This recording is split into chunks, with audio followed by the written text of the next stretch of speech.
queria que, antes de começar, né, agradecer o convite da liderança.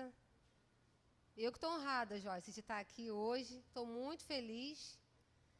E já estava muito nervosa antes de vir para cá. Quando eu cheguei aqui, fui me acalmando, porque o Espírito Santo de Deus vai acalmando nosso coração, vai confirmando tudo que Ele vai falando no nosso coração. Eu fui me acalmando. Mas, desde que eu recebi o convite, eu fiquei muito nervosa. Por conta, primeiro, de estar aqui, faz um tempinho que eu não prego aqui na juventude. Segundo, pelo tema, porque é um tema que é forte demais. Falar alfa e ômega é muito profundo. Eu falei, meu Deus, eu queria falar do leão da tribo de Judá, falar uns temas assim, e alfa e ômega é muito profundo. E aí estou lá em casa ontem, estou mexendo no celular, de repente eu vejo um vídeo de Joyce, com a galera da juventude, falando que hoje era o último. E fechar, eu falei, meu Deus do céu, agora que eu vou ficar com mais peso do que eu já estava, ainda mais nervosa do que eu já estava. Mas, glória a Deus por isso, porque não é a gente que faz a obra, é Ele. A palavra não é minha, a palavra é dEle, e é Ele quem capacita. Então, estou tranquila, porque com a convicção de que a palavra que eu vou trazer aqui para vocês hoje não veio da minha cabeça, não teria capacidade para isso, mas é a palavra de Deus. É Iomar o nome dele? Ilmar. Poxa, você já aqui me adiantou, acho que 50% do que eu ia falar do alfa e ômega. Porque você vê como que Deus confirma ele. Você falou realmente coisas aqui assim. Eu falei, gente, falei até com o Rafael ali. Falei, Rafael, ele já adiantou aí 50%. Glória a Deus pela tua vida. Tem gente na igreja com 30, 40 anos que não tem esse dom. E você tem. Glória a Deus, porque Deus te concedeu o dom da palavra. Vamos abrir nossas Bíblias no texto que o Omar já falou. E aí o texto fica lá em Apocalipse. Apocalipse, realmente só fala o alfa e ômega em Apocalipse. Isso é muito interessante. Porque esse termo não foi usado em nenhum momento na Bíblia. E só no Apocalipse o próprio Senhor Jesus se autodenomina como alfa e ômega. Vamos ler lá Apocalipse capítulo 1, verso 8. E aí, realmente, só 3 vezes que ele fala sobre isso, sobre o alfa e ômega. São exatamente 3 vezes. Apocalipse 1, 8. Acesse sua Bíblia, quem tem celular, quem trouxe a palavra aí, ou olha aqui. Diz assim, eu sou o alfa e o ômega, princípio e fim, diz o Senhor, aquele que é e que era e que há de vir, o Todo-Poderoso. Capítulo 21, versículo 6, lá no finalzinho de Apocalipse.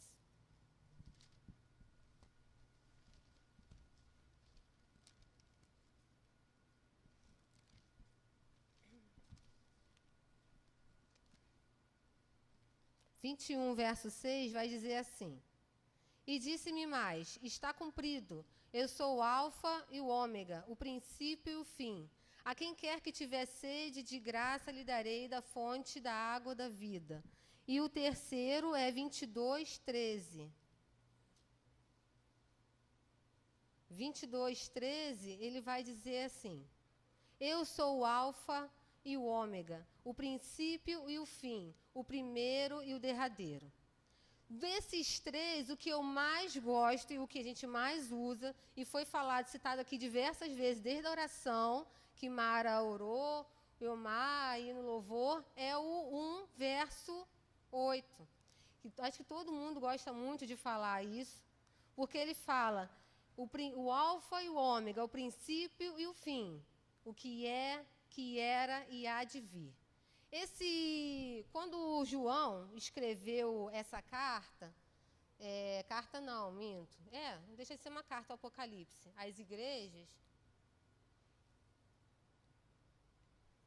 foi escrito em grego, não é isso, Joyce? E por isso, então, Jesus, nessa revelação, ele fala, eu sou o alfa e o ômega. Se ele fosse escrito, por exemplo, em hebraico, aí eu vi lá que seria o Aleph e o Tav. Se fosse escrito em português, seria o que então, minha gente? A e o Z. Entendeu? Eu sou o A, eu sou o Z.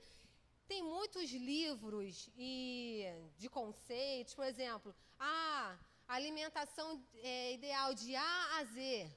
Existe não sei o que, medicamento de A a Z, vitaminas de A a Z. É basicamente isso que Jesus quis dizer. Eu sou tudo. Eu sou o alfa até o ômega. Eu sou desde o princípio e vou até o fim. Eu sou o primeiro, o do meio, mas também sou o último. E isso me faz pensar, como nosso amigo disse aqui, lá em Gênesis. Me faz remeter ao, então, o que é esse princípio. Mas o princípio que a gente sabe é o que está escrito. Mas já é sabido de muita gente que Deus, ele é pré-existente. Antes de tudo existir, Deus já existia. Quem criou Deus? Quem deu conselho para ele para fazer alguma coisa? Ele é o Senhor de todas as coisas. Antes de tudo existir, ele já existia. E isso a gente vai ver lá em Apocalipse, capítulo 1. Por que eu estou falando disso? Porque em Apocalipse, a gente vai ver esse termo, como eu falei, o termo de alfa e ômega.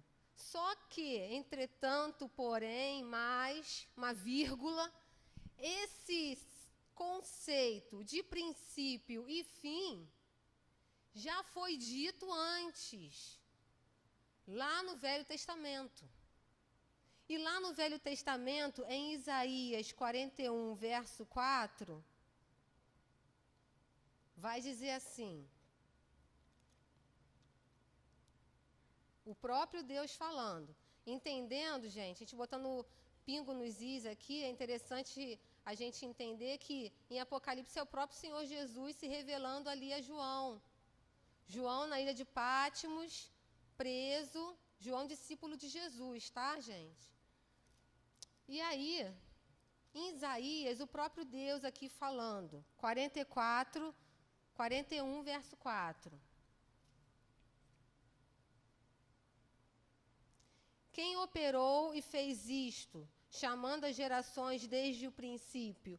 Eu sou o Senhor, o primeiro e com os últimos, eu mesmo. Olha aí o mesmo sentido. O primeiro e o último. O 44 agora, capítulo 44, verso 6. Vai dizer assim: assim diz o Senhor, Rei de Israel, e seu Redentor, o Senhor dos Exércitos. Eu sou o primeiro, eu sou o último, e fora de mim não há Deus. Praticamente, em outras palavras, eu sou o alfa e o ômega, o próprio Deus falando. Aí você fica, que estranho, Deus, depois Jesus. Não sei se todos sabem, acredito que sim, estamos aqui na igreja, mas uns com mais tempo, outros com menos tempo. Jesus é Deus. O Pai é Deus. O Espírito Santo é Deus.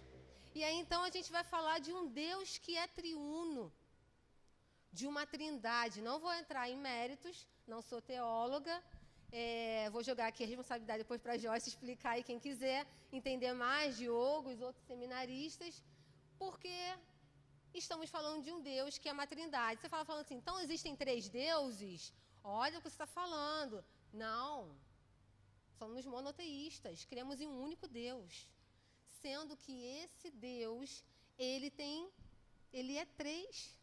Vai entender isso? Ninguém consegue entender.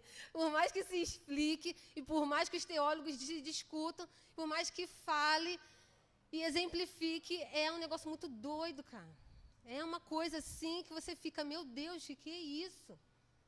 E isso não desvia ninguém. Não vai te desviar você ficar, ai meu Deus, então o que é isso? Eu não quero mais sair da igreja. Não. Pelo contrário, isso te faz respeitar mais. Isso te faz você ter mais temor por esse Deus. Que Deus é esse? Que Ele é o Pai, mas Ele também é Filho. E Ele é Espírito Santo. E os 3 estavam lá, no princípio de todas as coisas. Um colega meu, na época de faculdade, uma vez falou para mim que Jesus era mito. E aí eu fiquei quieta na minha, né? Falar o quê? Discutir.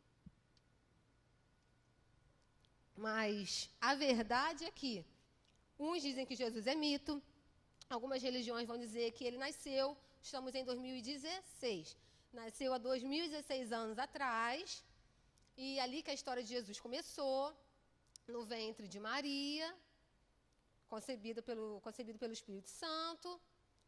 Só que para nós, não. Ele estava desde o princípio. Na terra, que ele largou a sua glória, se despiu de tudo e veio à terra, há 2016 anos atrás, para nos salvar. Mas a verdade é que ele existe desde a eternidade. E aí eu queria que vocês lessem comigo lá em Gênesis. Vamos voltar lá para Gênesis. Gênesis capítulo 1.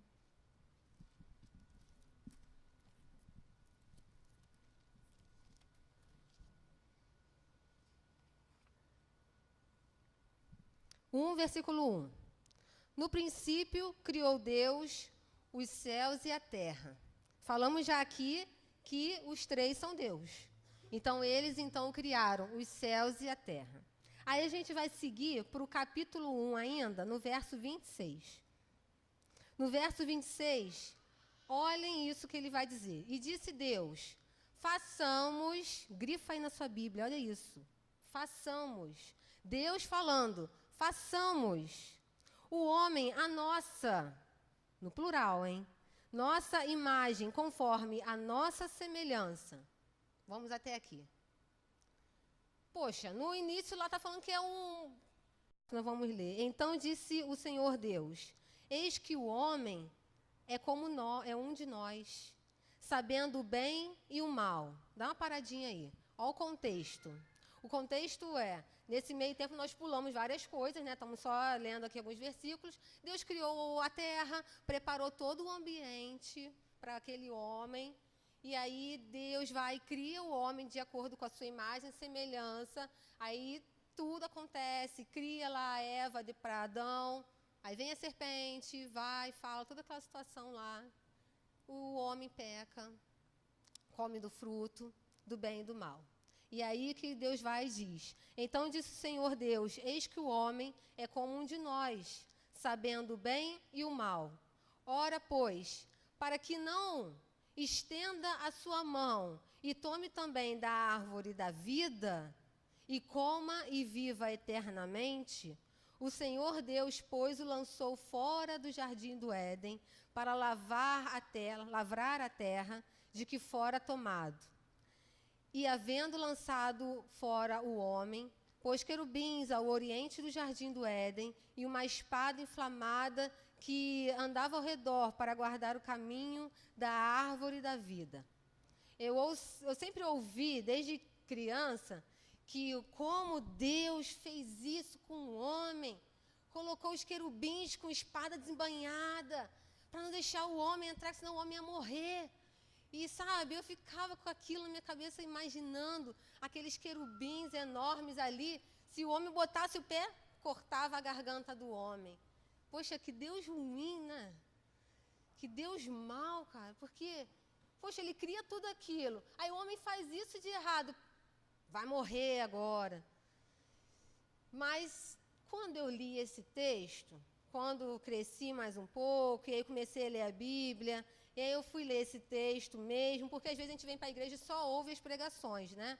Mas quando a gente vai ler, a gente vê muitas coisas além do que é pregado. E aí, quando eu li esse texto, me saltou aos olhos que nesse versículo 22, fala lá, na parte B, para que não estenda a sua mão e tome também da árvore da vida, e coma e viva eternamente. Aí eu já vi de outra forma esse Deus. É, na verdade, um Deus que ama. É um Deus que é misericordioso. Porque, gente, morrer é muito ruim. A morte é muito ruim. Ninguém quer morrer, por mais que a gente fale, não tenhamos medo da morte, porque encontraremos com o Senhor. Mas vai dizer alguém aqui em sã consciência, fala assim, eu quero morrer. Sim, a gente quer encontrar com o Senhor, mas para e pensa bem assim. Só se o Senhor chamar mesmo. Mas a morte é necessária nas nossas vidas. Morte física mesmo, que eu estou dizendo. Não estou falando da morte espiritual só, mas estou falando da morte física. Porque aqui o homem comeu do fruto, do bem e do mal, o homem se tornou pecador. Mas se o homem comesse do fruto da árvore ali da vida, o homem ia se tornar eternamente pecador. Não haveria morte mais para o homem, morte física mesmo. Não haveria então o quê? A salvação.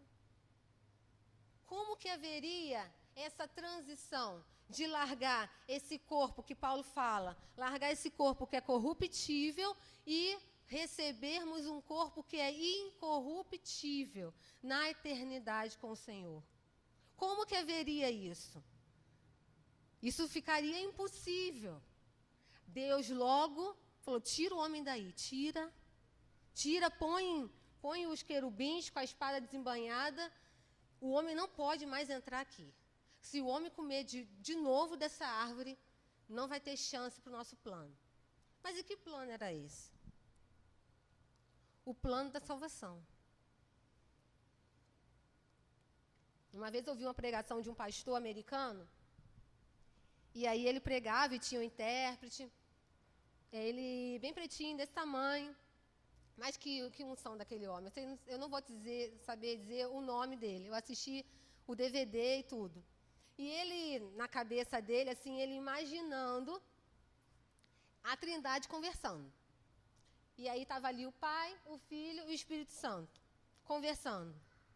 Então, já criamos os anjos se rebelaram, agora já são demônios.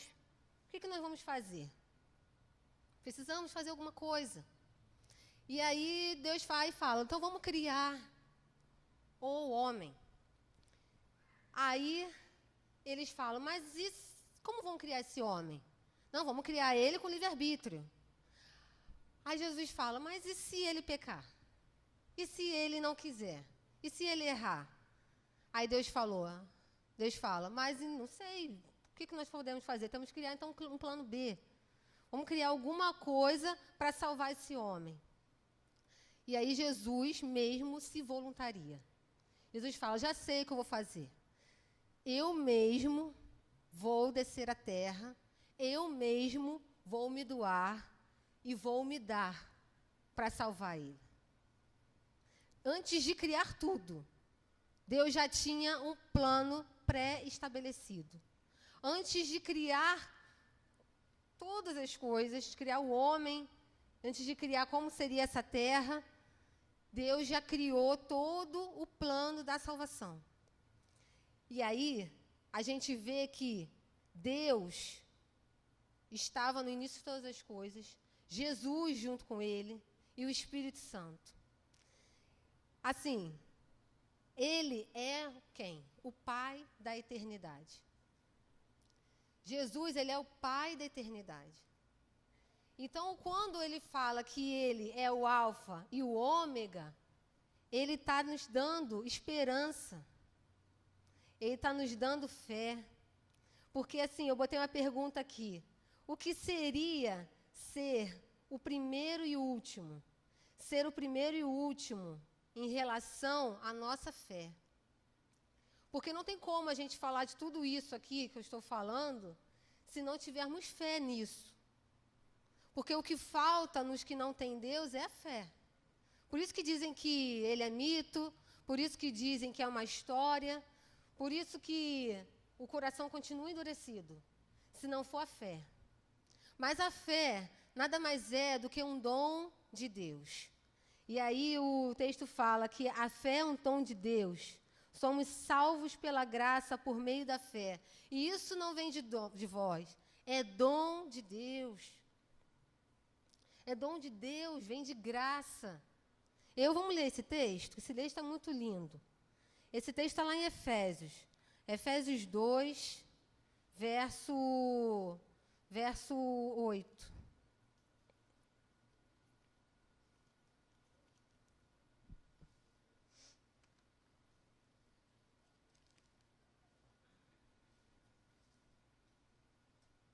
Verso 8. Porque pela graça sois salvos, por meio da fé.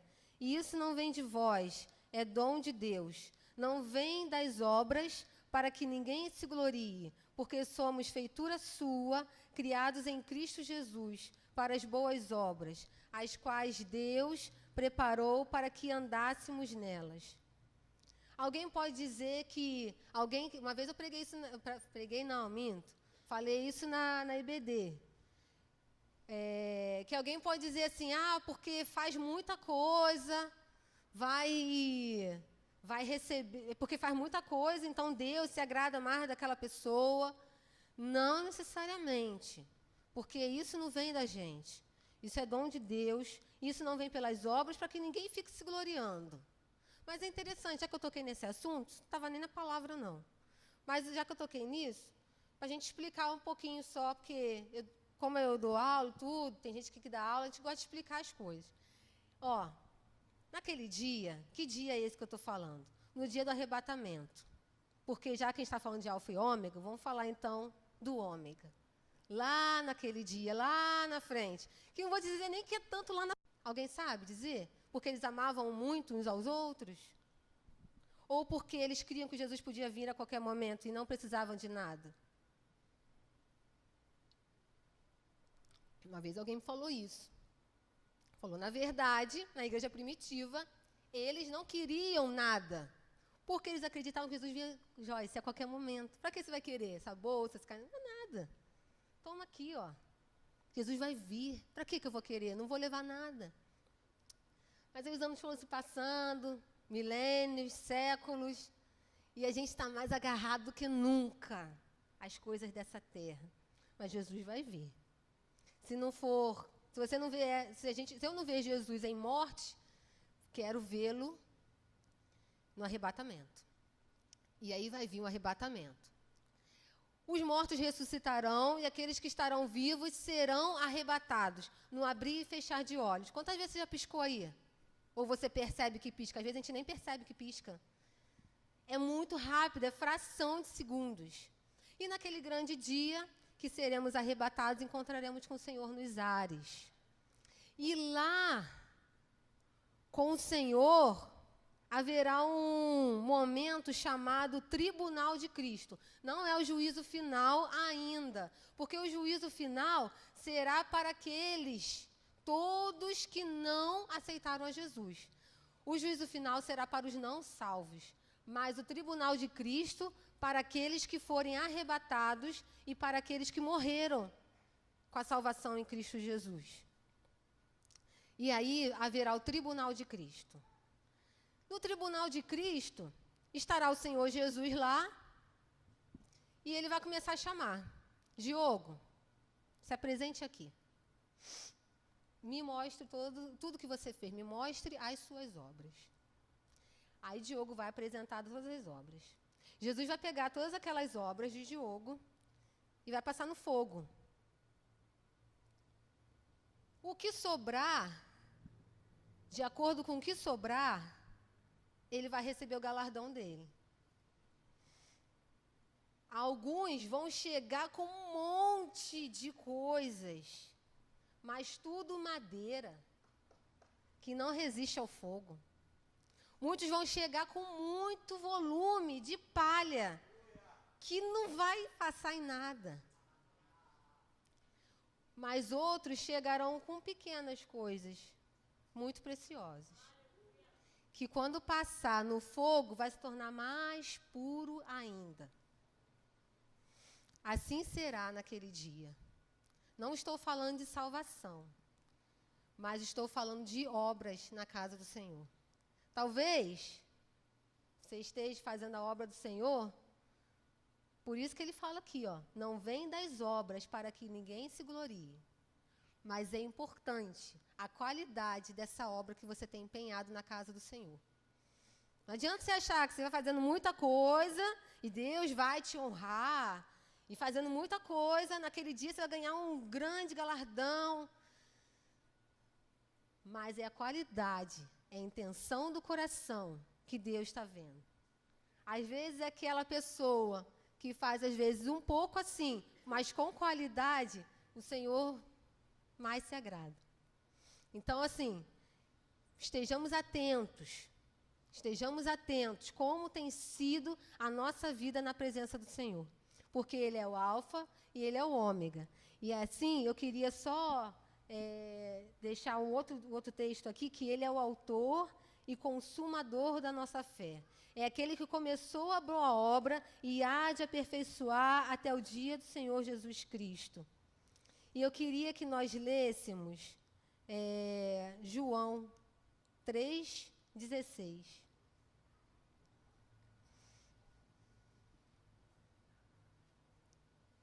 Eu não queria trazer uma palavra para exortar ninguém, gente. Deus sabe disso. Deus sabe disso. Eu falei, Deus, essa palavra é uma palavra que nos traz esperança. É uma palavra que nos traz acalento. Porque falar dele que ele é o alfa e o ômega é dizer, calma, eu vou estar no fim. Não se preocupa que eu estou cuidando de tudo. Eu estou contigo agora, eu estou no fim.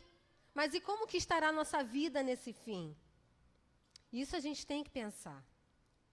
Então, em João 3,16, eu queria encerrar essa meditação com um versículo que resume para mim, tá, gente? Cada um vai ter um texto aí que ache mais importante. Mas, para mim, é um dos textos mais importantes da Bíblia e que resume a Bíblia em si.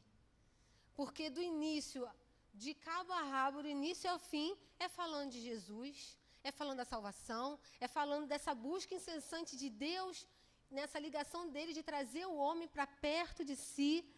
E aí vem João 3,16 que diz, porque Deus amou o mundo de tal maneira que deu seu Filho unigênito para que todo aquele que nele crê não pereça, mas tenha vida eterna.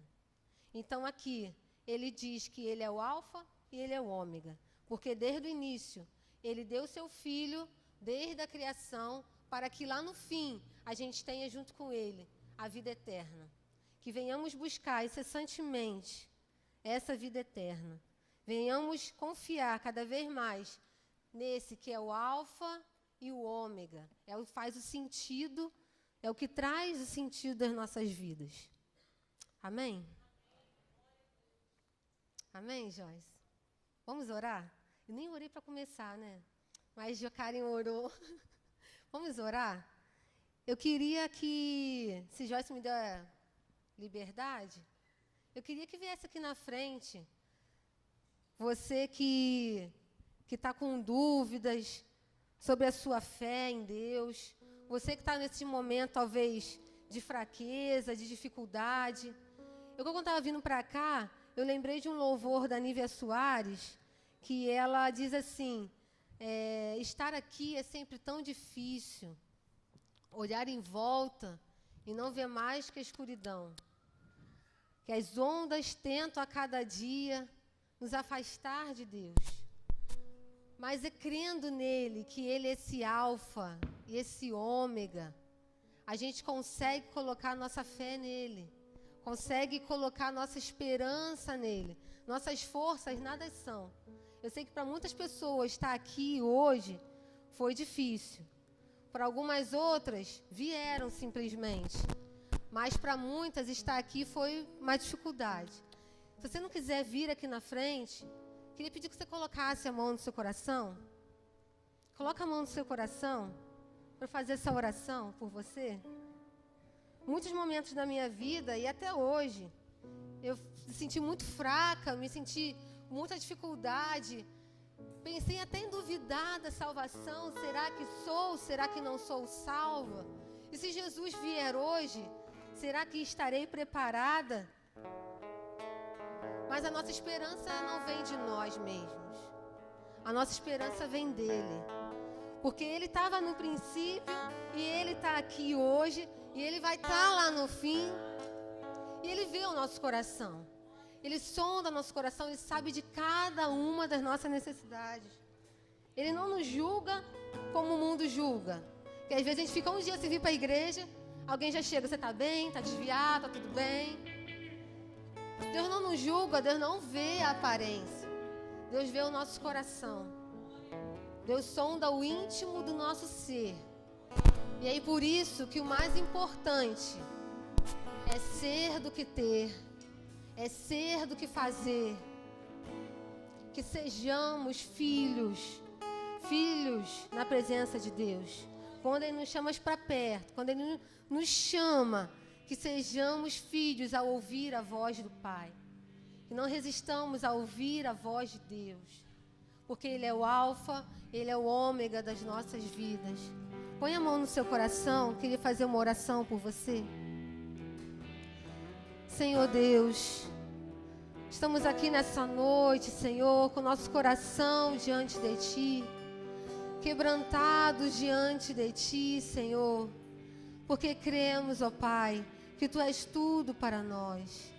Deus, Tu és tudo que necessitamos, Senhor. Desde o dia que Te aceitamos como o único suficiente Salvador das nossas vidas. Até hoje cremos, ó Pai, que o ar que respiramos, ó Deus, vem de Ti. Que tudo o que precisamos, ó Pai, está em Ti. Nada que o mundo nos oferece é suficiente, ó Deus, para suprir o vazio que existe em nossos corações. Porque o vazio só pode ser suprido por Ti. Tu estavas no início quando sonhou conosco, Senhor. Tu sonhou com cada um de nós aqui. Tu preparaste, ó Pai, esse momento para cada um de nós estarmos, ó Pai, na Tua presença. O Senhor nos ama mais do que tudo, Senhor. Ó Deus, e queremos entregar o nosso coração a Ti, a nossa vida na Tua presença. Queremos derramar o nosso coração, Senhor, ó Deus, nos Teus pés, como aquela mulher que se ajoelhou nos Seus pés, ó Pai. Ó Deus, nós nos prostramos na Tua presença, porque Tu és santo. Assim como foi cantado aqui, os anjos, Senhor, o que os detém na Tua presença, o que detém os anjos na Tua presença, Senhor. Tu és santo, Deus, e queremos estar contigo na eternidade. Queremos estar contigo naquele grande dia. Senhor, queremos ser chamados como os Teus filhos. Ó Deus, para entrarmos contigo, Senhor. Ó Deus, Te louvamos, Senhor, e Te agradecemos pela Tua obra nas nossas vidas.